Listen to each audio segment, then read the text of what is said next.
आदरणीय श्री रामनाथ कोविंद जी, उपराष्ट्रपति श्री एम वेंकैया नायडू जी, प्रधानमंत्री श्री नरेंद्र मोदी जी, लोकसभा के स्पीकर श्री ओम बिरला जी, चीफ जस्टिस एन.वी. रमन्ना जी, सम्मानित सांसदगण, अन्य महानुभावों, देवियों और स्वजनों तथा मेरे प्यारे देशवासियों, सभी को जोहार।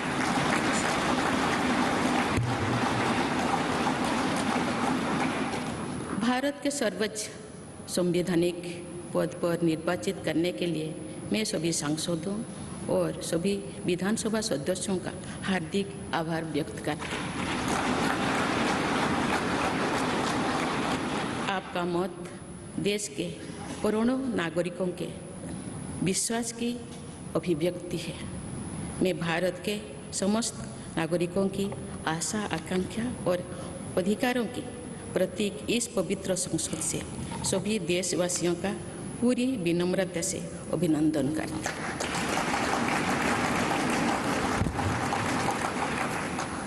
आपकी आत्मीयता, आपका विश्वास और आपका सहयोग मेरे लिए इस नए दायित्व का निभाने में मेरी बहुत बड़ी ताकत रहेगी।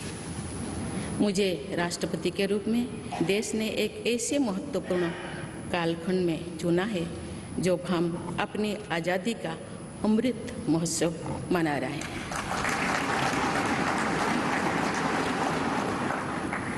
आज से कुछ दिन बाद ही देश अपनी स्वाधीनता के 75 वर्ष पूरी करेगा।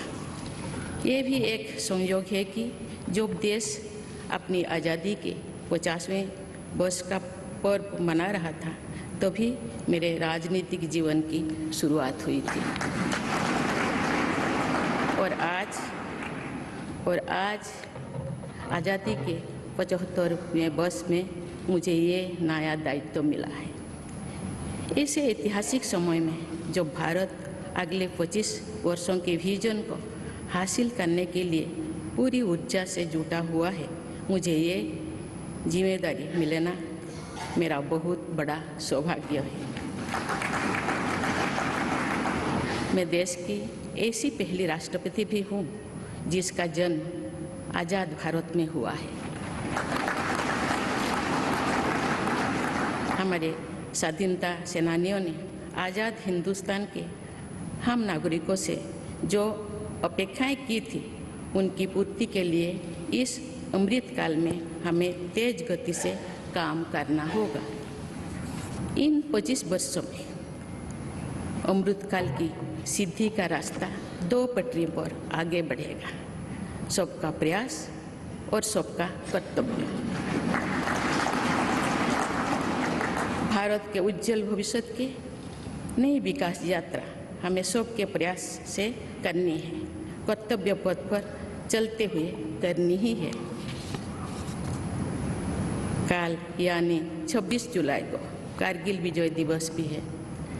ये दिन भारत की सेनाओं के शौर्य और संयम दोनों का ही प्रतीक है।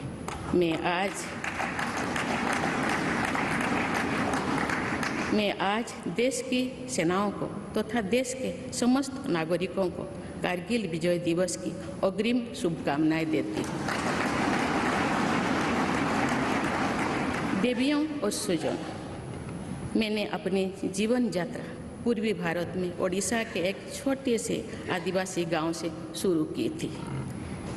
मैं जिस पृष्ठभूमि से आती हूँ, वहाँ मेरे लिए प्रारंभिक शिक्षा प्राप्त करना भी एक सपने जैसा ही था, लेकिन अनेक बाधाओं के बावजूद मेरा संकल्प दृढ़ रहा और मैं कॉलेज जाने वाली अपने गांव की पहली बेटी थी।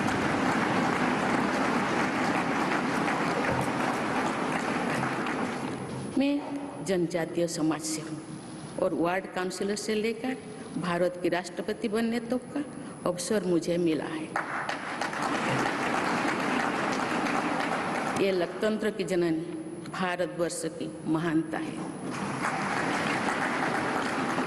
ये हमारे लोकतंत्र की ही शक्ति है कि उसमें एक गरीब घर के पैदा होने बेटी दूर सुदूर आदिवासी क्षेत्र में पैदा हुई बेटी भारत के सर्वोच्च संवैधानिक पद तक पहुंच सकती है। राष्ट्रपति के पद पहुंचना मेरी व्यक्तिगत उपलब्धि नहीं है, ये भारत की प्रत्येक गरीब की उपलब्धि है। मेरा निर्वाचन इस बात का सबूत है कि भारत में गरीब सपने भी देख सकता है और उन्हें पूरा भी कर सकता है।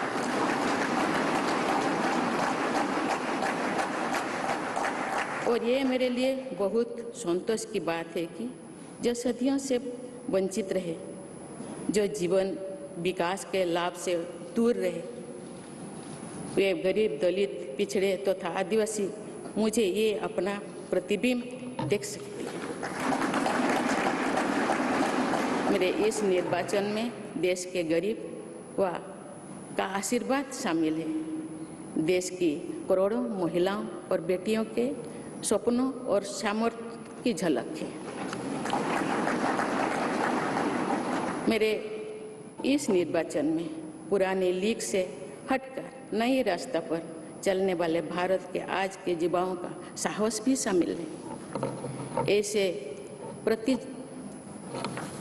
प्रगतिशील भारत का नेतृत्व करते हुए आज मैं खुद को गौरवान्वित महसूस कर रही हूँ। मैं आज समस्त देशवासियों को, विशेषकर भारत के युवाओं को तथा भारत की महिलाओं को ये विश्वास दिलाती हूँ कि इस पद पर कार्य करते हुए मेरे लिए उनके हित सर्वोपरि होंगे। देवियों और स्वजनों, मेरे सामने भारत के राष्ट्रपति पद की ऐसी महान विरासत है जिसने विश्व में भारतीय लोकतंत्र की प्रतिष्ठा का निरंतर मजबूत किया है। देश के प्रथम राष्ट्रपति डॉक्टर राजेंद्र प्रसाद से लेकर श्री रामनाथ कोविंद जी तक अनेक विभूतियों ने इस पद को सुशोभित किया है। इस पद के साथ साथ देश ने इस महान परंपरा के प्रतिनिधित्व का दायित्व भी मुझे सौंपा है। संविधान के आलोक में मैं पूरी निष्ठा से अपने कर्तव्यों का निर्वहन करूंगी। मेरे लिए भारत के लोकतांत्रिक सांस्कृतिक आदर्श और सभी देशवासी हमेशा मेरे ऊर्जा के स्रोत रहेंगे। देवियों और स्वजनों, हमारे संवैधानिक संग्राम में, स्वाधीनता संग्राम में एक राष्ट्र के तौर पर भारत की नई यात्रा की रूपरेखा तैयार की है। हमारा स्वाधीनता संग्राम उन संघर्षों और बलिदानों की अविरल धारा है जिसने आज़ाद भारत के लिए कितनी ही आदर्शों और संभावनाओं की सिंचा था। पूज्य बापू ने हमें स्वराज, स्वदेशी, स्वच्छता और सत्याग्रह द्वारा भारत के सांस्कृतिक आदर्शों की स्थापना का मार्ग दिखाया था। नेताजी सुभाष चंद्र बोस, नेहरू जी, सरदार पटेल, बाबा साहेब अम्बेडकर, भगत सिंह, सुखदेव, राजगुरु, चंद्रशेखर आजाद जैसे अनगिनत स्वाधीनता सेनानियों ने हमें राष्ट्र के स्वाभिमान को सर्वोपरि रखने की शिक्षा दी थी। रानी लक्ष्मीबाई, रानी वेलु नाचियार, रानी गाईदिन्लु और रानी चेन्निमा जैसी अनेकों वीरांगनाओं ने राष्ट्र इच्छा और राष्ट्र निर्माण में नारी शक्ति की भूमिका को नई ऊर्जा दी है। संथाल क्रांति, पाइक क्रांति से लेकर कोल क्रांति और भील क्रांति ने स्वतंत्रता संग्राम में आदिवासी योगदान को और सशक्त किया। सामाजिक उत्थान एवं देश प्रेम के लिए धरती आबा भगवान बिरसा मुंडा जी के बलिदान से हमें प्रेरणा मिली थी। मुझे खुशी है कि आज़ादी की लड़ाई में जनजातीय समुदाय के योगदान को समर्पित अनेक म्यूजियम देश भर में बनवाया जा रहा है। देवियों और स्वजनों, एक संसदीय लोकतंत्र के रूप में 75 वर्ष में भारत ने प्रगति के संकल्प को सहभागिता एवं सर्वसम्मति से आगे बढ़ाया है। विविधताओं से भरे अपने देश में हम अनेक भाषा, धर्म, संप्रदाय, खान पान, रहन सहन, रीति रिवाजों का अपनाते हुए एक भारत श्रेष्ठ भारत के निर्माण में सक्रिय है। आज़ादी के 75वें वर्ष के अवसर पर आया है अमृतकाल। भारत के लिए नए संकल्पों का कालखंड है। आज मैं इस नए युग के स्वागत में अपने देश को नई सोच के साथ तत्पर और तैयार देख रही हूँ। भारत और हर क्षेत्र में विकास का नया अध्याय जोड़ रहा है। कोरोना महामारी के वैश्विक संकट का सामना करने में भारत ने जिस तरह का सामर्थ्य दिखाया है, उसने पूरे विश्व में भारत की साख बढ़ाया है।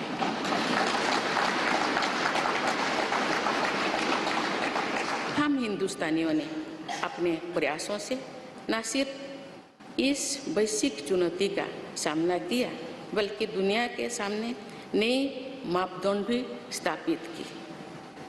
कुछ दिन पहले भारत ने कोरोना वैक्सीन की 200 करोड़ डोज लगाने का कीर्तिमान बनाया। इस पूरी लड़ाई में भारत के लोगों ने जिस संयम, साहस और सहयोग का परिचय दिया, वो एक समाज के रूप में हमारी बढ़ती हुई शक्ति और संवेदनशीलता का प्रतीक है। भारत ने इन मुश्किल हालात में न केवल खुद को संभाला, बल्कि दुनिया की मदद भी की। कोरोना महामारी से बने माहौल में आज दुनिया भारत को नए विश्वास से देख रही है। दुनिया की आर्थिक स्थिरता के लिए, सप्लाई चेन की सुगमता के लिए और वैश्विक शांति के लिए दुनिया को भारत से बहुत उम्मीदें हैं। आगामी महीनों में भारत अपनी अध्यक्षता में G20 ग्रुप की मेजबानी भी करने जा रही है। इसमें दुनिया के 20 बड़े देश भारत की अध्यक्षता में वैश्विक विषयों पर मंथन करेंगे। मुझे विश्वास है भारत में होने वाले इस मंथन से जो निष्कर्ष और नीतियां निर्धारित होंगे, उनसे आने वाले दशकों की दिशा तय होगी। देवियों और स्वजनों, दशकों पहले मुझे रायरंगपुर में श्री अरबिंदो इंटीग्रल स्कूल में शिक्षक के रूप में कार्य करने का अवसर मिला था। कुछ ही दिनों के बाद श्री अरबिंदो जी की 150वीं जन्म जयंती मनाई जाएगी। शिक्षा के बारे में श्री अरबिंदो के विचारों ने मुझे निरंतर प्रेरित किया है। जन प्रतिनिधि के रूप में विभिन्न पदों पर कार्य करते हुए और फिर राज्यपाल के रूप में भी मेरा शिक्षण संस्थानों के साथ सक्रिय जुड़ाव रहा है। मैंने देश के युवाओं के उत्साह और आत्मबल को करीब से देखा है। हम सभी के श्रद्धेय अटल जी कहा करते थे कि देश के युवा जब आगे बढ़ते हैं तो वे सिर्फ अपने ही भाग्य नहीं बनाते, बल्कि देश का भी भाग्य बनाते हैं।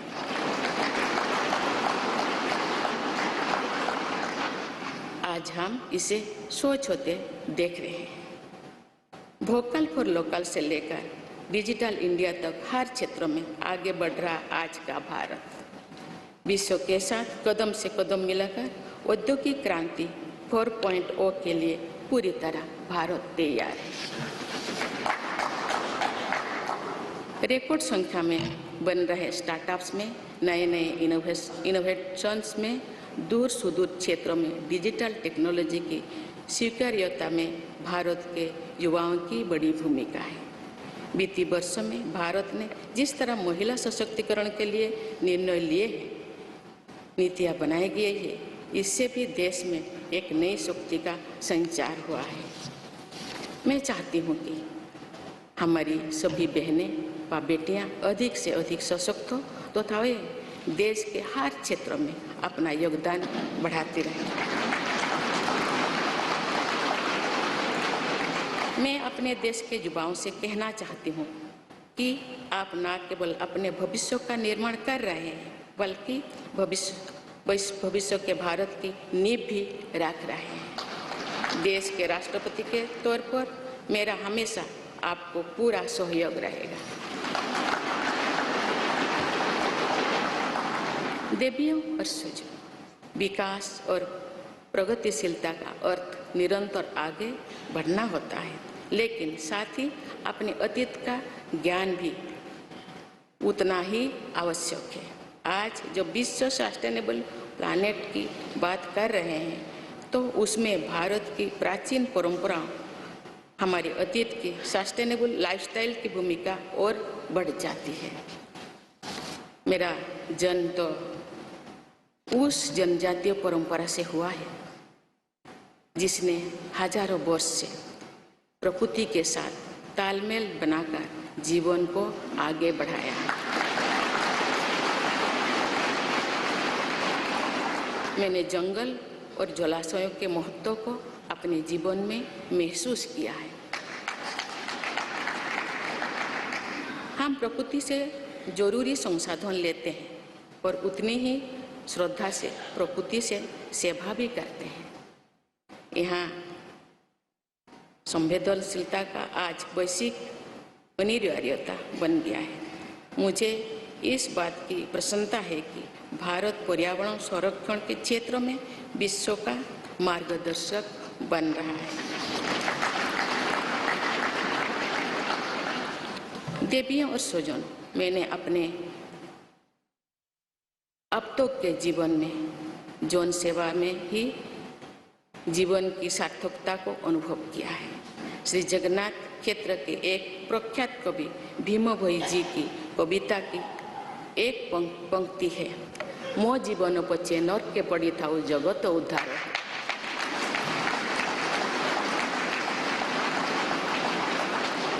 अर्थात अपने जीवन के हित और हित से बड़ा जगत कल्याण के लिए कार्य करना होता है। जगत कल्याण की इसी भावना के साथ मैं आप सब के विश्वास पर खरा उतरने के लिए पूरी निष्ठा व लगन से काम करने के लिए सदैव तत्पर रहूँगी। आइए हम सभी एकजुट होकर समर्पित भाव से कर्तव्य पथ पर आगे बढ़े तथा वैभवशाली व आत्मनिर्भर भारत का निर्माण करें। धन्यवाद।